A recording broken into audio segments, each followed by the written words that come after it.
I mean, at this point of time, I bring in Gaurav Mathur. Gaurav, you have been working with multiple clients of yours. Your views in terms of workers, uh, how do you kind of work on how what is the sentiment in the industry in terms of mitigating of risk? Yeah, hi everybody. Okay, thanks for getting me on this panel. See, the most important aspect that I realized during this lockdown was which was crucial for me, or I'm sure it's crucial for any other organization, is the mental health of the employee.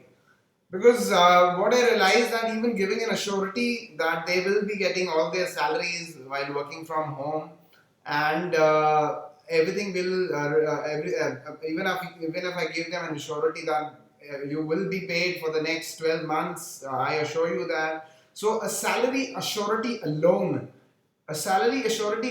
does not make an employee's mind very positive towards his job security.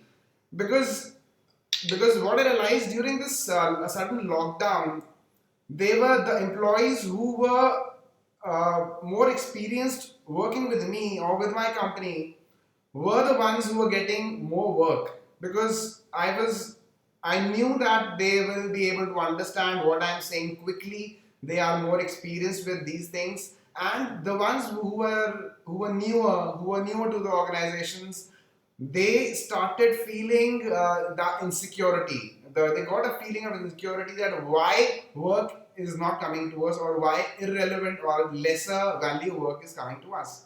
So this I realized during this course of action, that because uh, we were getting we were getting pressurized work from our clients for making certain arrangements, amendments in the systems that we had provided to them. That was a pressure, and to revert quickly back to those clients with the solution, I had to go back to the ones who were more experienced, not only experience in terms of the years, but in term experience in terms of what we as a company think and how I convey things to them. So the work was going to more senior resources rather than going to the fresher ones. So this I realized when one of the employees asked me, "Sir, anything wrong? Am I doing anything wrong that you're not giving me work?" So there I realized it's very important for me to keep his such morale of such employees on a high side, because assuring salary doesn't mean that they it won't come to their mind that they are not vulnerable to this. So at that point of time, we decided to unearth some of our past projects, tasks which involve research, and distributed that research and development work to those employees, which obviously had, because it was an existing work, it was a past work which was left for to be done in future.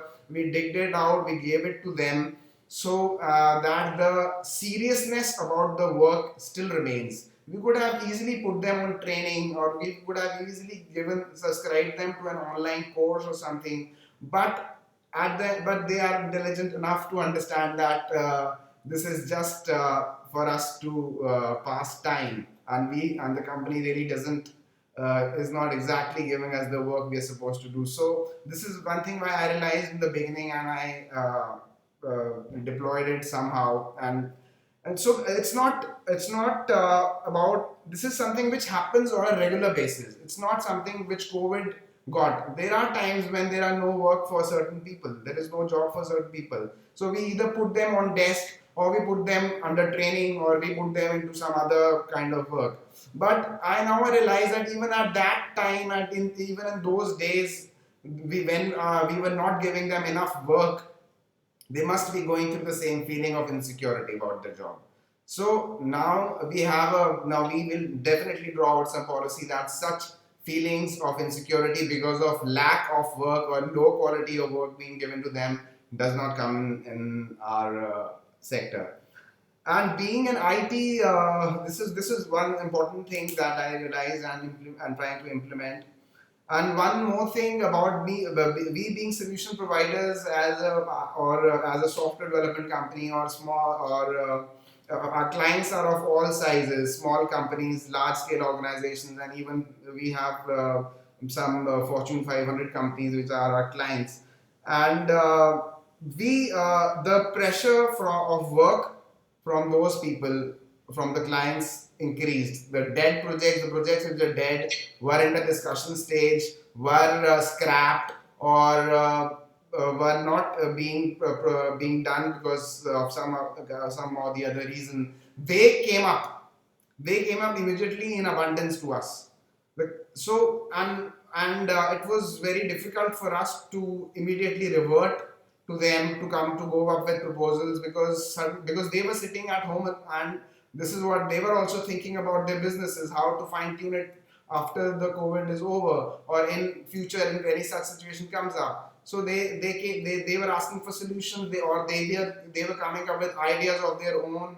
They were coming up. They wanted brainstorming sessions and all this, and we had to entertain them. We had to entertain them, because in this situation, if we